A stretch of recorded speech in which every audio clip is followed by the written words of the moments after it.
Hi guys, we're for Bible in Your Challenge reading for December 20th, and that is going to come from Habakkuk, and that's going to be the whole book. Psalm 145 and Matthew 17. Okay, Habakkuk chapter 1 has 3 chapters. Chapter 1, this is the message that the prophet Habakkuk received from the Lord in a vision. Habakkuk's complaint. How long, O Lord, must I call for help? But you do not listen. Violence, I cry, but you do not come to save. Must I forever see this sin and misery all around me? Wherever I look, I see destruction and violence. I am surrounded by people who love to argue and fight. The law has become paralyzed and useless, and there is no justice given in the courts. The wicked far outnumber the righteous, and justice is perverted with bribes and trickery. The Lord replied, look at the nations and be amazed. Watch and be astounded at what I will do, for I am doing something in your own day, something you wouldn't believe even if someone told you about it. I am raising up the Babylonians to be a new power on the world scene. They are a cruel and violent nation who will march across the world and conquer it. They are notorious for their cruelty. They do as they like and no one can stop them. Their horses are swifter than leopards. They are a fierce people, more fierce than wolves at dusk. Their horsemen race forward from distant places. Like eagles, they swoop down to pounce on their prey.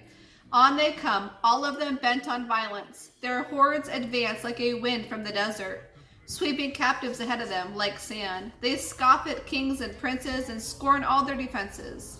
They simply pile the ramps of earth against their walls and capture them.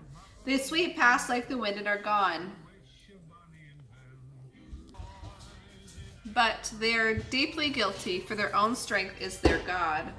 Habakkuk's second complaint. O Lord my God, my Holy One, you who are eternal, is your plan in all this to wipe us out? Surely not. O Lord our rock, you have decreed the rise of these Babylonians to punish and correct us from our terrible sins. You are perfectly just in this, but will you, who cannot allow sin in any form, stand idly by while they swallow us up? Should you be silent while the wicked destroy people who are more righteous than they? Are we but fish to be caught and killed? Are we but creeping things that have no leader to defend them from their enemies? Must we be strung up on their hooks and dragged out in their nets while they rejoice? Then they will worship their nets and burn incense in front of them. These nets are the gods who have made us rich, they will claim. Will you let them get away with this forever? Will they succeed forever in their heartless conquests? Chapter 2. I will climb up into my watchtower now and wait to see what the Lord will say to me and how he will answer my complaint. The Lord's second reply. Then the Lord said to me, write my answer in large, clear letters on a tablet so that a runner can read it and tell everyone else. But these things I plan won't happen right away. Slowly, steadily, surely, the time approaches when the vision will be fulfilled. If it seems slow, wait patiently, for it will surely take place. It will not be delayed. Look at the proud. They trust in themselves and their lives are crooked, but the righteous will live by their faith. Wealth is treacherous, and the arrogant are never at rest. They range far and wide with their mouths open, as wide as death, but they are never satisfied. In their greed they have gathered up many nations and peoples, but the time is coming when all their captives will taunt them, saying, you thieves, at last justice has caught up with you. Now you will get what you deserve for your oppression and extortion. Suddenly your debtors will rise up in anger. They will turn on you and take all you have while you stand trembling and helpless. You have plundered many nations, now they will plunder you. You murderers, you have filled the countryside with violence and all the cities too. How terrible it will be for you who get rich by unjust means. You believe your wealth will buy security, putting your families beyond the reach of danger. But by the murders you committed, you have shamed your name and forfeited your lives. The very stones in the walls of your houses cry out against you, and the beams in the ceilings echo the complaint. How terrible it will be for you who build cities with money gained by murder and corruption. Has not the Lord Almighty promised that the wealth of nations will turn to ashes? They work so hard, but all in vain. For the time will come when all the earth will be filled, as the waters fill the sea, with an awareness of the glory of the Lord. How terrible it will be for you who make your neighbors drunk. You force your cup on them so that you can gloat over their nakedness and shame. But soon it will be your turn. Come, drink and be exposed. Drink from the cup of the Lord's judgment, and all your glory will be turned to shame. You cut down the forest of Lebanon. Now you will be cut down.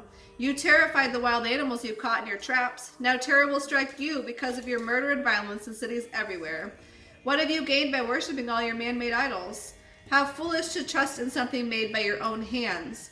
What fools you are to believe such lies. How terrible it will be for you who beg lifeless wooden idols to save you. You ask speechless stone images to tell you what to do.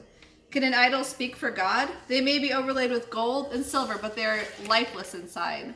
But the Lord is in his holy temple. Let all the earth be silent before him. Chapter 3, Habakkuk's prayer. This prayer was sung by the prophet Habakkuk. I have heard all about you, Lord, and I am filled with awe by the amazing things you have done. In this time of your deep need, begin again to help us, as you did in years gone by. Show us your power to save us, and in your anger, remember your mercy. I see God, the Holy One, moving across the deserts from Adam and Mount Paran. His brilliant splendor fills the heavens, and the earth is filled with his praise. What a wonderful God he is. Rays of brilliant light flash from his hands. He rejoices in his awesome power.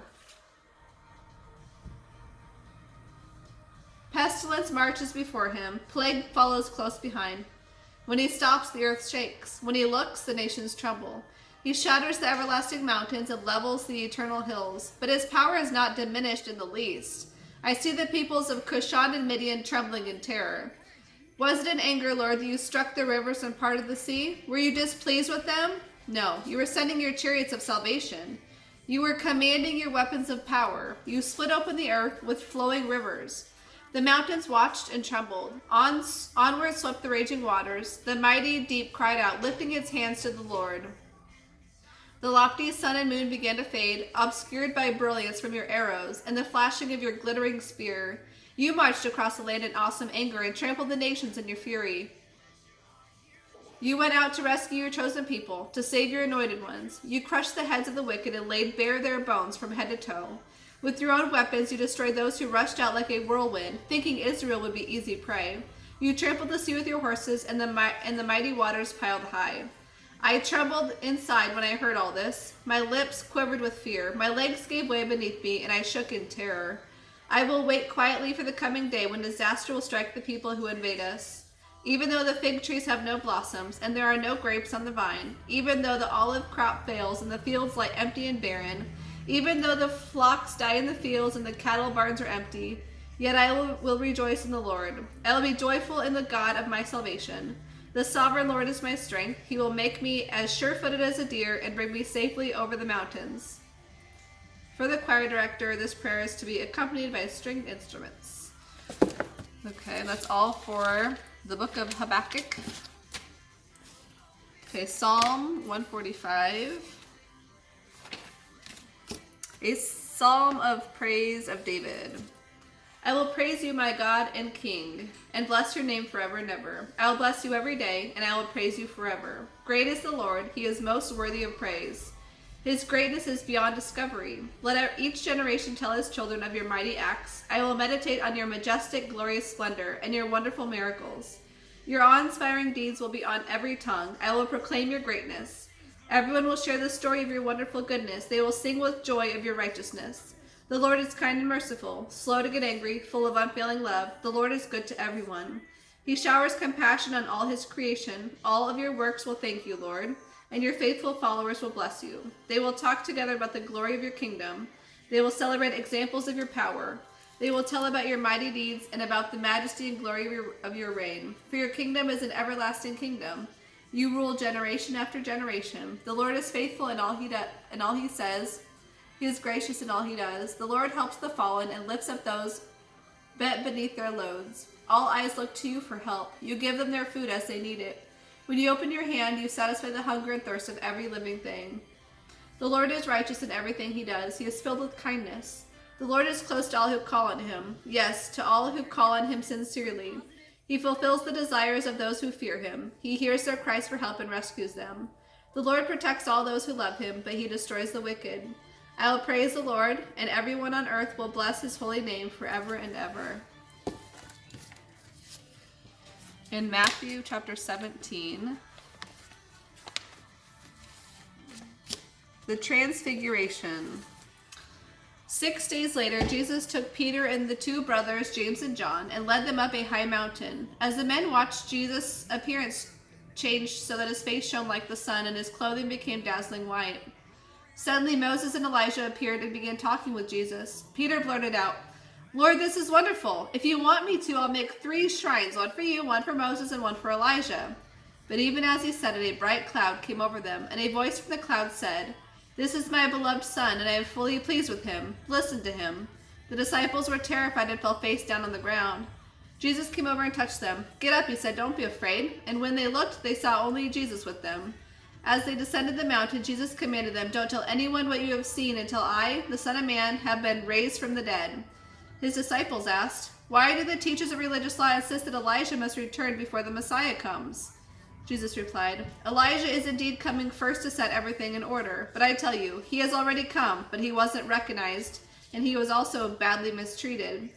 And soon the Son of Man will also suffer at their hands. Then the disciples realized he had been speaking of John the Baptist. Jesus heals a demon-possessed boy. Hi. Another cookie. When they arrived at the foot of the mountain, a huge crowd was waiting for them. A man came and knelt before Jesus and said, Lord, have mercy on my son because he has seizures and suffers terribly. He often falls into the fire or into the water. So I brought him to your disciples, but they couldn't heal him. Jesus replied, You stubborn, faithless people, how long must I be with you until you believe? How long must I put up with you? Bring the boy to me. Then Jesus rebuked the demon in the boy, and it left him. From that moment the boy was well. Afterward, the disciples asked Jesus privately, Why couldn't we cast out that demon?